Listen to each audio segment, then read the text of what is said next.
नमस्कार, मैं हूं शिवेंद्र श्रीवास्तव और आप देख रहे हैं श्रेष्ठ भारत। क्या कभी आपने ये सुना है कि किसी जज को फांसी के फंदे पर लटका दिया जाए? कभी आपने ये सुना है कि किसी को फांसी की सजा तो दे दी जाए, लेकिन ये पता न चले कि आखिरकार उसने ये अपराध किया क्यों था? आपने कभी ये सुना है कि जब किसी फांसी की सजा पाए हुए इंसान को आखिरी इच्छा पूछी जाए तो वो ये बताए कि मुझे चाहे जो कुछ कीजिए, लेकिन मैं इस अपराध की वजह आपको नहीं बता सकता। तो आज एक कहानी ऐसी भी में हम बात करेंगे जिस शख्स की, वो शख्स शायद इतिहास का इकलौता शख्स है जिसको फांसी की सजा दी गई। लेकिन इससे पहले कि हम आपको ये कहानी सुनाएं, हम आपको इसके पीछे का पूरा ताना बाना बताते हैं।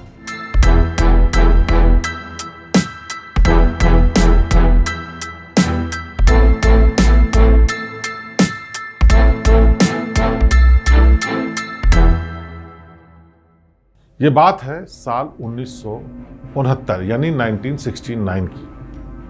आसाम में एक जगह है, उसका नाम है डुबरी। डुबरी छोटी सी जगह है, लेकिन वहाँ पर तमाम वो इंतज़ाम है जो एक प्रशासन और शासन को चलाए रखने के लिए ज़रूरी होते हैं। यानी वहाँ पर जज हैं, पुलिस वाले हैं, प्रशासन के तमाम दफ्तर हैं, तमाम सरकारी ऑफिसेज हैं और सब कुछ बाकी वैसा ही है जैसे बड़े शहरों में भी होता है। लेकिन जगह छोटी होने की वजह से वहाँ पर संसाधनों की उतनी ज़्यादा ज़्यादती नहीं थी, यानी बहुत अच्छे संसाधन नहीं थे। रहने के लिए घर और सरकारी बंगले भी हैं, मार्केट और तमाम चीज़ें भी हैं, लेकिन वो सारी चीज़ें नहीं हैं जैसे कि बड़े शहरों में होती हैं। इसीलिए इतनी छोटी जगह पर लोग एक दूसरे को अच्छे से जानते भी हैं। तो बात है 1969 की और वहाँ पर एक जज ट्रांसफ़र होकर के आए। उनका नाम था उपेंद्र राजखोवा। उपेंद्र राजखोवा अगले साल यानी 1970 में रिटायर होने वाले थे। उससे पहले उनको उस जगह पर ट्रांसफ़र किया गया था, यानी लगभग साल भर वहाँ पर उनको रहना था। उपेंद्र राजखोवा लोअर कोर्ट के जज थे। लोअर कोर्ट, हाई कोर्ट और सुप्रीम कोर्ट की इस व्यवस्था में लोअर कोर्ट सबसे नीचे की कोर्ट होती है, लेकिन सबसे महत्वपूर्ण कोर्ट होती है। उस कोर्ट में किए गए फैसले आगे तक लागू रहते हैं जब तक कि ऊपर की अदालत उनको बदलती नहीं। लेकिन सबसे खास बात ये होती है कि लोअर कोर्ट में किसी भी मुकदमे के वो सारे सबूत, सारे दस्तावेज, सारे कागजात जमा किए जाते हैं जिनके आधार पर आगे मुकदमा चलता है और उनको आगे कहीं भी काटा नहीं जा सकता है।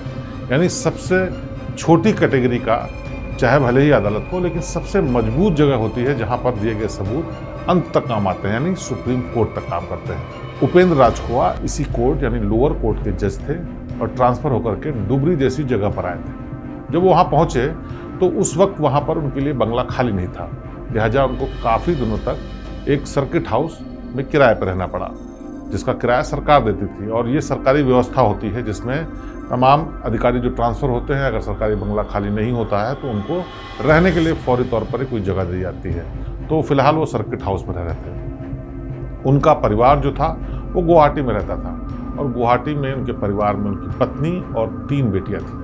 चूँकि वो रिटायर होने वाले थे, यानी 60 साल के आसपास हो चुके थे। उस वक्त रिटायरमेंट की उम्र जजेस के लिए 60 साल के आसपास होती थी। तो उस वक्त जो उनके परिवार के लोग थे सब बालिग थे, सब समझदार थे और पढ़ लिख करके अपने अपने काम कर रहे थे। लिहाजा जज साहब ने फैसला किया कि वो अकेले ही रहने के लिए वहाँ डुबरी जैसी जगह में जाएंगे, 1 साल किसी तरह से काटेंगे और उसके बाद वापस अपने परिवार के साथ आ जाएंगे। तो ऐसे में उनका जो परिवार गुवाहाटी में रह रहा था वो वहीं पर रह रहा था और वो सर्किट हाउस में फ़िलहाल रह रहे थे। कुछ दिन बाद जब उनके लिए बंगले का इंतज़ाम हो गया, उसके पहले उन्होंने सोचा कि यहाँ पर सरस्वती पूजा होने वाली है और सरस्वती पूजा से पहले परिवार को यहाँ बुला लिया जाए और कुछ दिन उनके साथ रहने के साथ साथ यहाँ की जगह घूमी जाए, क्योंकि खूबसूरत जगह थी, छोटी जगह थी, लेकिन शांत प्राकृतिक जगह थी जहाँ पर वो अपने परिवार को घुमाना चाहते थे। लिहाजा उन्होंने परिवार वालों को इत्तला दी कि कुछ दिन के लिए वो लोग डुबरी उनके साथ रहने के लिए चले आए। इसी बीच जज साहब को सरकारी बंगला अलॉट हो गया और डुबरी के ही एक सरकारी क्वार्टर में उनको शिफ्ट कर दिया गया। छोटी जगहों पर जो सरकारी बंगले होते हैं, चाहे वो जिलाधिकारी का बंगला हो, पुलिस अफसर का बंगला हो या जजेस का बंगला हो, वो प्राइम प्लेस पर तो होते ही हैं, लेकिन उनका एरिया काफ़ी बड़ा होता है। यानी उसमें लॉन भी होगा, किचन भी होगा, सर्वेंट क्वार्टर भी होंगे, जो ड्राइविंग के लिए जगह होती है वो भी होगी, गैराज भी होगा और रहने के लिए जगह भी होती है। तो अच्छा खासा बड़ा बंगला उनको वहाँ रहने के लिए मिला। लिहाजा एक बार उन्होंने परिवार से फिर कहा कि कुछ दिन के लिए यहाँ पर आएँ और उनके साथ रहें आकर के। लेकिन परिवार लगातार ये कह रहा था कि पढ़ाई का चक्कर है, काम का चक्कर है, इसलिए वो नहीं आना चाहते हैं। कई बार जज साहब के कहने के बाद उनकी पत्नी और उनकी एक बेटी उनके साथ रहने के लिए वहाँ पर आ गई और उनके साथ रहने के दौरान इलाके को घूमना शुरू किया, उन्होंने देखना शुरू किया। इसी बीच सरस्वती पूजा भी आ गई। सरस्वती पूजा का एक ऐसा त्यौहार होता है जिसमें आसाम में, पूरे आसाम में बड़ी पूजा होती है, बड़े विहंगम दृश्य होते हैं और बहुत धूमधाम से मनाया जाता है। और फरवरी के महीने में हल्की सी ठंड होती है, इसलिए लोग बाहर निकल कर घूमते भी हैं, पूजा पंडाल देखते हैं, इसके अलावा तमाम और दूसरे काम भी आराम से करते हैं। तो ऐसे मौके पर जब इनका परिवार पहुंचा तो जज साहब भी चूँकि नए नए वहाँ पर गए थे, उनके पास बहुत ज़्यादा काम इकट्ठे नहीं आया था और नए नए घर में शिफ्ट हुए थे, तो उन्होंने तय किया कि परिवार को वो घुमाने ले जाएंगे। लिहाजा जज साहब अपने परिवार यानी पत्नी और बड़ी बेटी को ले जा करके घुमाने के लिए मार्केट में गए। उस दिन उन्होंने अपने परिवार के साथ साथ जो तमाम नौकर थे, घर में रहने वाले अर्दली थे या रसोइयाँ था, उनको भी छुट्टी दी कि आप लोग भी जाइए और घूम फिर करके आइए। ये बात तब की है जब परिवार के लोग तमाम नौकरों चाकरों से घुल मिल चुके थे, उनके साथ भी आना जाना उनका शुरू हो गया था। छोटी जगहों पर लोग जल्दी घुल मिल जाते हैं और ऐसे में अगर किसी बड़े अफसर का स्टाफ और परिवार के लोग हों तो उन लोगों के बीच में जल्दी सामंजस्य बैठ जाता है, क्योंकि उनको पता होता है कि इन लोगों के साथ कई साल तक अभी हमें रहना है और इसीलिए नौकर चाकर बना के भी चलते हैं। अभी परिवार को वहाँ आए हुए एक हफ्ता ही हुआ था, लेकिन एक दिन जज साहब ने कहा कि अगले साल मेरा रिटायरमेंट है, लिहाजा मैं चाहता हूँ कि इस पूरे बंगले में जो चीज़ें हैं उनको अपने तरीके से दुरुस्त कर दूँ, ताकि मेरे बाद जो जज आए वो ऐसा ना समझे कि मैं ठीक से यहाँ नहीं रहता था। इसके लिए उन्होंने नौकरों को बुलाया और कहा कि लॉन में लगे हुए जो तमाम पेड़ हैं उनको छांट दो, जिससे यहाँ पर धूप अच्छे से आए। इसके साथ ही साथ उन्होंने बोला एक किचन के पीछे की तरफ और एक सामने के लॉन की तरफ गड्ढा करने के लिए कहा।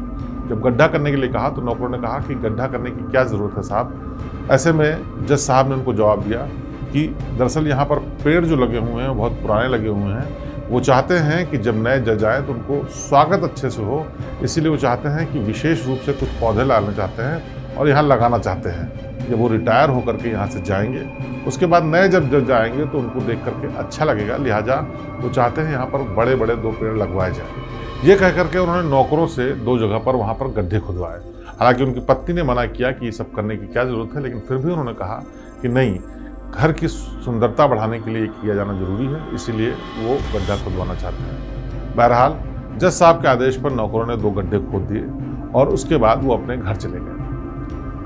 अगले दिन फिर जज साहब शाम को एक बार फिर से परिवार के साथ सरस्वती पूजा को देखने के लिए, घूमने के लिए बाहर निकले और उसी दौरान उन्होंने रसोइयों और नौकर अर्दली सबको कहा कि आप लोग भी घूमने चले जाएं, क्योंकि वो नहीं चाहते कि उनके नौकर उनके साथ बंधे रहें, उन्हें भी अपना व्यक्तिगत जीवन जीने का अधिकार है। इंसिस्ट करने के पर नौकर पहले तो मना करते रहे, लेकिन फिर जब जज साहब ने कहा कि नहीं आप लोग जाइए, तो वो लोग भी घूमने के लिए अपने घरों के लिए निकल गए। जज साहब अपने परिवार के साथ करीब 10 साढ़े 10 बजे घर लौट करके आए और उसके बाद पूरे परिवार ने खाना खाया और फिर अगले दिन की सुबह हो गई। सुबह जब नौकर वहाँ लौट करके आए तो उन्होंने देखा कि जज साहब तो वहाँ मौजूद हैं, लेकिन उनकी पत्नी और बेटी मौजूद नहीं है। ऐसे में रसोइये ने पूछा कि साहब क्या मैडम और बेटी कहीं बाहर गए हुए हैं, क्योंकि उनके हिसाब से भी खाना बनाना है। जज साहब ने जवाब दिया कि नहीं, उनके लिए खाना बनाने की ज़रूरत नहीं है, क्योंकि वो बिल्कुल सुबह सुबह वापस चले गए हैं, क्योंकि कोई अर्जेंट काम आ गया था जिसकी वजह से उनको जाना पड़ा।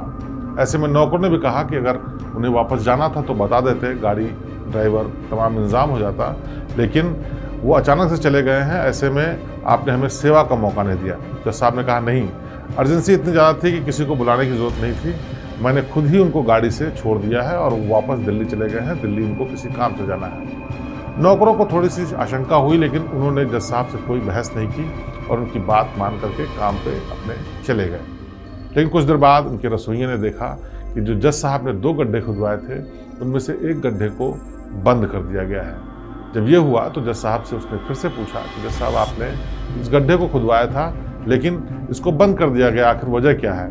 तो ऐसे में जज साहब ने जवाब दिया कि मैडम ने कल बहुत नाराज़गी जताई कि बेकार में यहाँ पर पौधे लगाने की क्या ज़रूरत है, इसीलिए उन्होंने जिद करते हुए एक गड्ढे को बंद करवा दिया। हालांकि दूसरे गड्ढे में वो पेड़ अभी भी लगवाएंगे।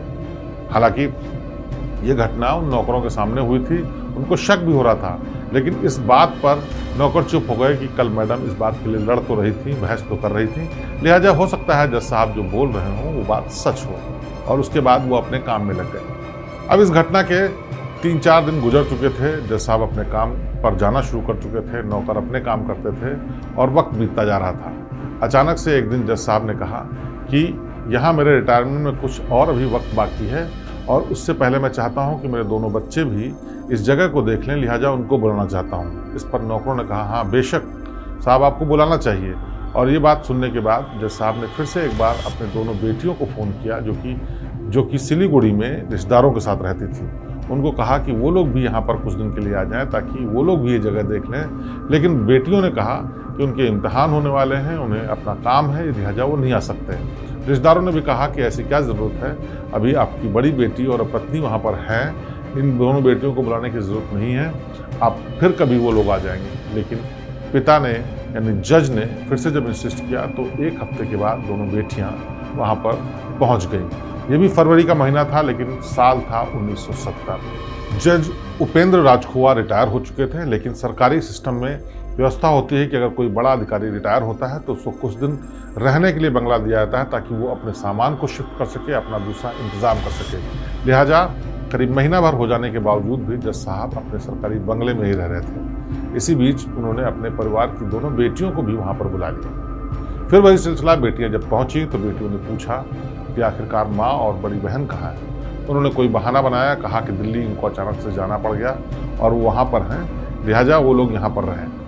नौकरों ने बहस होते हुए देखी, लेकिन वो परिवार के बीच में नहीं पड़ना चाहते थे, लिहाजा किसी ने कोई सवाल नहीं किया। नौकर एक बार फिर से रात में खाना लगाने के बाद और बाकी काम निपटाने के बाद अपने क्वार्टर में सोने के लिए चले गए। अगले दिन फिर सुबह नज़ारा बदला हुआ था। जब रसोइया घर में पहुंचा तो देखा कि दोनों बेटियां भी गायब हैं। उसने फिर एक बार जज साहब से पूछा कि आखिरकार दोनों बेटियां कहाँ गईं। उन्होंने बोला कि उनको भी अचानक से वापस जाना पड़ा क्योंकि वो आना नहीं चाहती थी, लेकिन जब उन्होंने इंसिस्ट किया तो वो आ तो गई, लेकिन अपने काम का बहाना करके वो लोग वापस चली गई हैं। इस पर नौकर को फिर से शक हुआ, लेकिन उसने कोई जवाब नहीं दिया। एक बार फिर सीन बदला हुआ था बंगले का। अब किचन के पीछे जो खुदा हुआ गड्ढा था वो भी बंद हो चुका था। इस पर फिर से नौकरों को शक हुआ। उन्होंने आपस में चर्चा की, लेकिन चूंकि जज के नौकर थे, उनके बंगले में रहते थे, बड़े अधिकारी थे, लिहाजा वो उनसे कोई बहस नहीं कर सकते थे और न ही ज़्यादा पूछ सकते थे। लोगों ने देखा, लेकिन वो चुपचाप अपना काम करते रहे। सुबह नौकर ने यह भी देखा कि जज साहब बाथरूम में कुछ कपड़े धुल रहे हैं जिसमें से लाल रंग का कलर बाहर आ रहा है। नौकर ने सोचा शायद जज साहब रिटायर हो गए हैं, इसलिए अपना काम खुद करना चाहते हैं, लिहाजा वो अपने कपड़े धुल रहे हैं और उन कपड़ों का रंग छूट रहा है।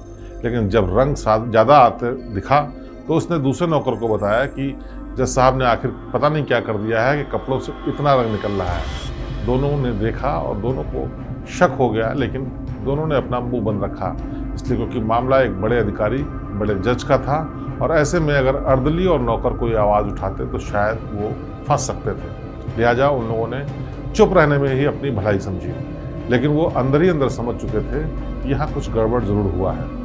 इस घटना को भी कई दिन गुजर गए, लेकिन किसी ने कोई मुंह नहीं खोला। इस बीच कुछ रिश्तेदारों के जज साहब के पास फ़ोन आ रहे थे कि आखिरकार पत्नी और बेटियाँ कहाँ चली गई हैं।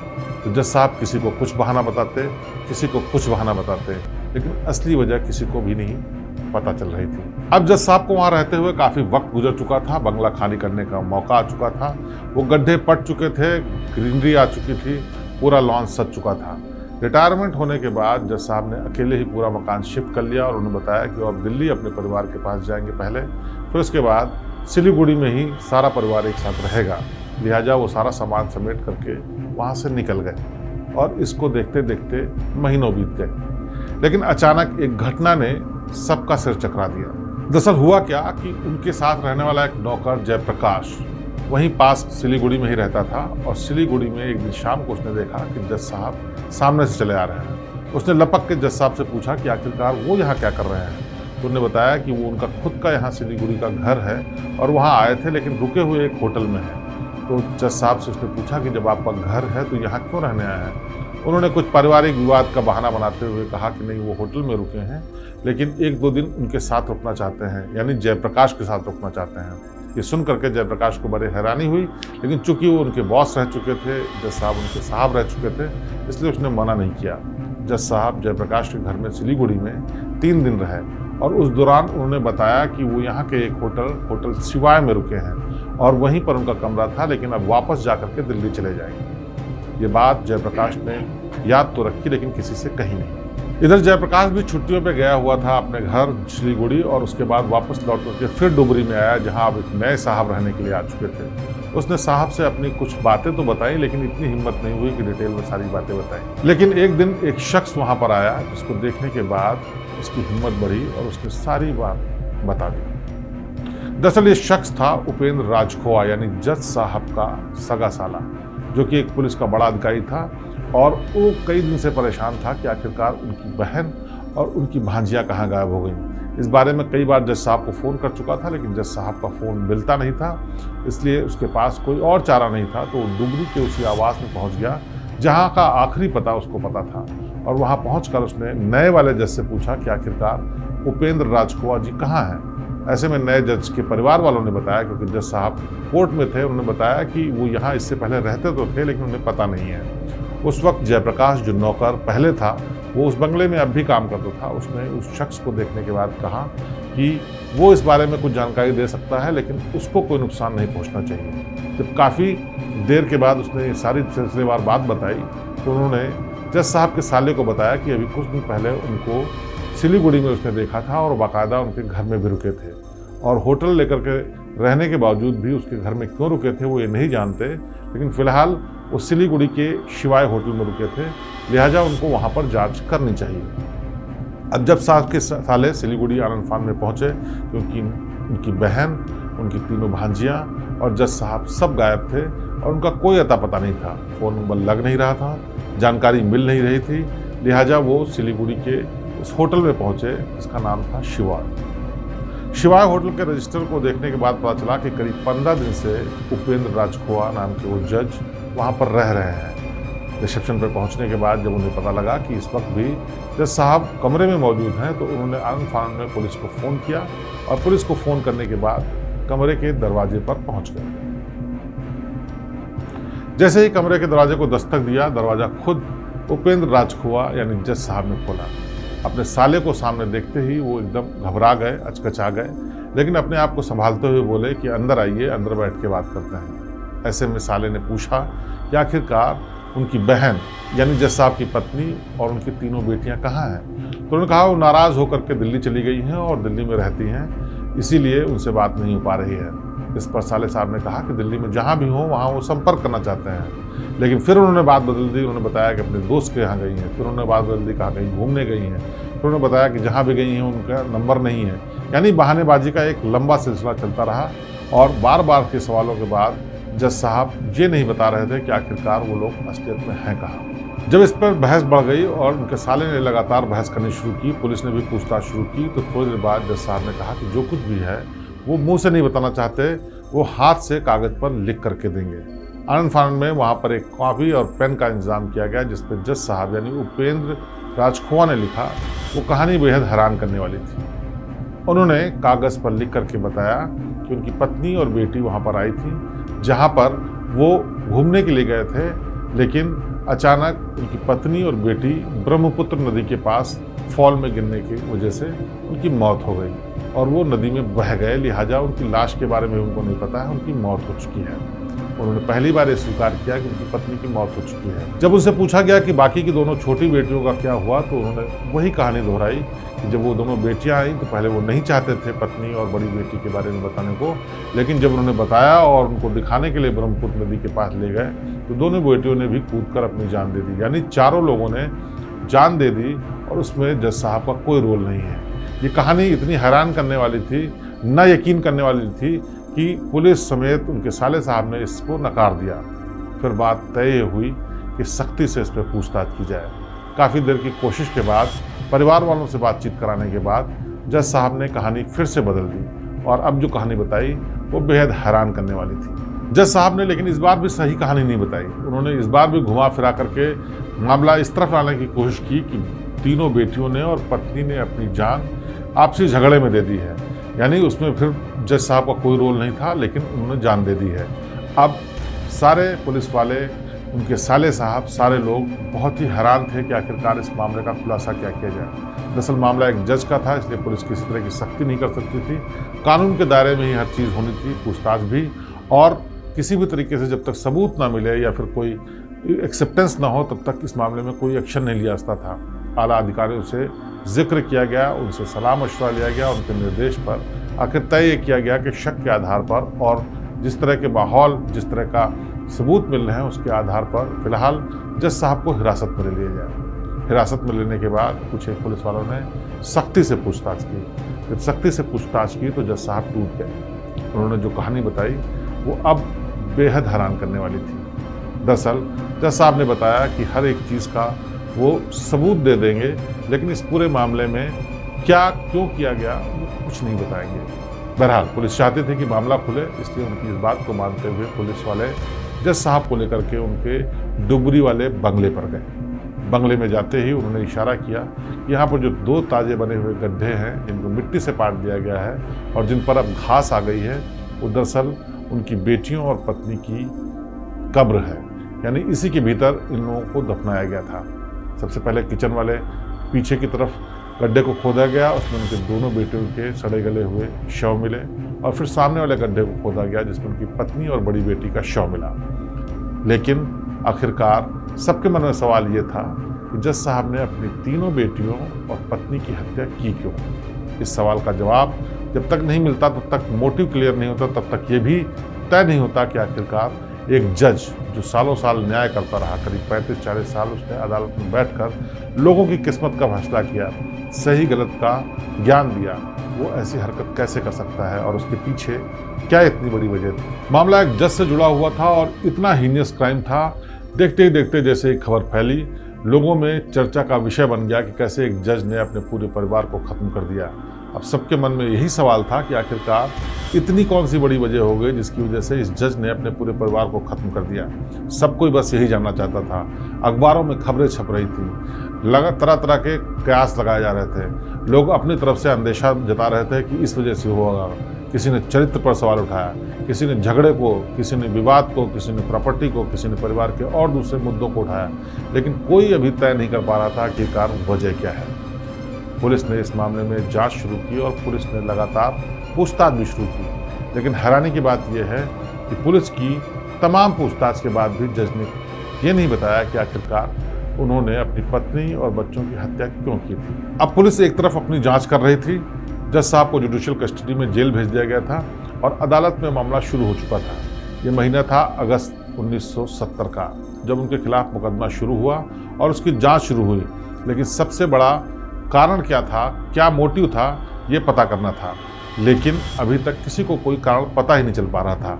मुकदमा चलता जा रहा था, लगातार पूछताछ का दौर चल रहा था, तारीख पर तारीख मिल रही थी, लेकिन सबूत और तमाम माहौल यानी कनेक्टिंग एविडेंस सारे मिलते जा रहे थे और जज साहब ने खुद स्वीकार किया था कि अपनी तीनों बेटियों और पत्नी की हत्या उन्होंने खुद की है। लिहाजा केस तो ओपन एंड शट था, लेकिन इसके पीछे मोटिव क्या था ये जानना बेहद जरूरी था। इसके लिए पुलिस ने अपना एड़ी चोटी का जोर लगा दिया, लेकिन आखिर तक जज साहब ने इस बारे में कुछ भी नहीं बताया।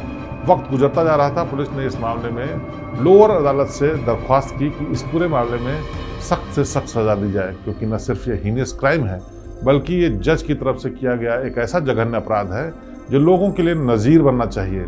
लिहाजा लोअर कोर्ट ने, उसी लोअर कोर्ट ने जिसमें लगातार 35 साल तक काम करते थे जज साहब और तमाम लोगों की किस्मत का फैसला करते थे, उसी लोअर कोर्ट ने जज साहब के खिलाफ सज़ा सुनाई और वो सज़ा थी फांसी की। हालांकि इस फांसी की सज़ा को लेकर के जज साहब हाई कोर्ट पहुंच गए और वहां फिर से सुनाई शुरू हुई। साल भर चले मुकदमे के बाद ये फिर से हाई कोर्ट ने भी तय किया कि ये rarest of the rare case है, लिहाजा इस सज़ा को कम नहीं किया सकता, क्योंकि एक जज जब ऐसा काम करता है तो इसका संदेश बहुत गहरा जाता है। ऐसे में अगर सज़ा सख्त नहीं होगी तो लोगों को कोई उदाहरण नहीं मिलेगा, लोगों को कोई तसल्ली नहीं होती। लिहाजा हाई कोर्ट ने भी उनकी सज़ा को बरकरार रखते हुए फांसी की सज़ा सुनाई। अब जज साहब सुप्रीम कोर्ट पहुंचे, लेकिन सुप्रीम कोर्ट ने भी वही मामला देखते हुए कि एक जज ने इतना जघन्य हत्याकांड किया है, हाई कोर्ट ने भी सज़ा को बरकरार किया है। लोअर कोर्ट ने तमाम सबूतों और गवाहों के आधार पर इस पूरे मामले को देखा है, लिहाजा ये सज़ा बिल्कुल ठीक है। इस पूरे मामले में जज साहब के साथ एक उनका नौकर भी मिला हुआ था, उसको भी गिरफ्तार किया गया था। उस नौकर ने भी मामले के बारे में तफसील से बताया था, लेकिन उसको भी नहीं पता था कि आखिरकार जज साहब ने हत्या क्यों की। उसका रोल इतना था कि जब जज साहब ने लाश को दफनाने के लिए, ठिकाने लगाने के लिए गड्ढा जो खुदवाया था, उसमें उस नौकर ने उसके साथ जा करके उन लाशों को दफनाया था। लेकिन पूरे मामले में 120 बी यानी कि साजिश में शामिल होने का अपराधी मानते हुए उनको भी बराबर की सजा सुनाई और उसको भी जेल में रखा था। लेकिन उसको भी नहीं पता था कि आखिरकार जज साहब ने क्यों ये हत्याएं की हैं। सुप्रीम कोर्ट ने सुनवाई के दौरान कई बार वकील के जरिए और कई बार जज ने, जो कि सुप्रीम कोर्ट के जज थे, उन्होंने सीधे सीधे भी इन जज से यानी उपेंद्र राजखोवा से पूछा कि आखिरकार आपने ऐसी हत्याएं क्यों की। लेकिन उन्होंने सब बातों का जवाब दिया, हर अपराध को एक्सेप्ट किया, लेकिन ये नहीं बताया कि आखिरकार उन्होंने ये कत्ल क्यों किए। लोगों के कयास का दौर चलता रहा और लोग सोचते रहे कि आखिरकार क्यों इस हत्याकांड को अंजाम दिया। लेकिन लोगों का मानना यह है कि शायद उनको कुछ ऐसी शिकायत थी परिवार से, शायद कुछ ऐसा मामला हो गया था, शायद कुछ ऐसा हो गया था जिसको वो बर्दाश्त नहीं कर पाया और उसके बाद उन्होंने इन हत्याओं को अंजाम दिया। लेकिन उन वजहों को, उन कारणों को, उस वजह को, उस चीज़ को वो सामने भी नहीं आना चाहते थे जिससे कि समाज में किसी तरह की बदनामी न हो। लिहाजा उन्होंने कभी कोई वजह नहीं बताई। जब उपेंद्र राजखोवा को फांसी के फंदे की तरफ ले जाया जा रहा था, इस पर जब स्टाफ ने पूछा कि चलिए आप अपनी आखिरी इच्छा तो बता दीजिए, इस पर जज उपेंद्र राजखोवा ने बताया कि उनकी आखिरी इच्छा ये है कि उनसे ये न जानने की कोशिश की जाए कि आखिरकार उन्होंने अपनी पत्नी और 3 बालिग बेटियों की हत्या क्यों की है। अब वजह चाहे जो रही हो, लेकिन एक शख्स, एक जज जो लोगों के लिए न्याय का देवता था, जो लोगों को न्याय देता था, उसने इतने बड़े जघन्य हत्याकांड को अंजाम दिया। अपने हाथों से अपनी पत्नी और बड़ी बेटी को मारा, पूरी प्लानिंग के साथ। फिर दोनों बेटियों को बुला करके उन दोनों बेटियों को मारा, दफनाया। लेकिन वो ये नहीं बताना चाहता था कि आखिरकार उसने इन सबको मारा क्यों। जज साहब को फांसी दे दी गई और आज भी ये राज ही है कि आखिरकार 4 हत्याओं को करने वाला ये जज किस वजह से इतना उत्तेजित हो चुका था, किस वजह से इतना वहशी हो गया कि अपने हाथों अपने पूरे परिवार को खत्म कर दिया, लेकिन मारने की वजह आज तक नहीं बताई। तो आज की एक कहानी ऐसी भी, इसमें हमने बताया कि कैसे एक जज ने अपने पूरे परिवार को रिटायरमेंट के बाद खत्म कर दिया, बेदर्दी से उनका कत्ल किया, दफनाया और सबूत भी मिटाने की कोशिश की। जब वो पकड़ा गया तो उसने बताया कि आखिरकार उसने ही खुद कत्ल किए हैं, लेकिन ये कभी नहीं बताया कि उसने ये हत्याएं क्यों की, यानी इस पूरे केस का मोटिव नहीं बताया। और ये शायद आज़ाद हिंदुस्तान का अकेला ऐसा जज होगा जिसको फांसी दी गई होगी। इसके पहले और इसके बाद आज तक इतिहास में नहीं मिलता, बल्कि पूरी दुनिया में कहीं कोई रिकॉर्ड नहीं मिलता जिसमें किसी जज को फांसी दी गई हो। लेकिन ये इकलौता उपेंद्र राजखोवा जज है जिसको अपने ही पूरे परिवार को ख़त्म करने के लिए फांसी की सज़ा सुनाई गई और तीनों की तीनों अदालतें यानी लोअर, हाई कोर्ट और सुप्रीम कोर्ट ने इस सज़ा को बरकरार रखा और आखिरकार इसको फांसी में चढ़ा भी दिया गया। लेकिन एक बात इस पूरे मामले में नहीं पता चली, वो ये कि आखिरकार इन कत्लों का मोटिव क्या था। तो आज बस कहानी में इतना ही। अगली बार फिर किसी रहस्य, रोमांच और हैरान कर देने वाली कहानी के साथ आपके सामने पेश होंगे। तब तक आप देखते रहिए श्रेष्ठ भारत। मुझे दीजिए इजाजत। नमस्कार।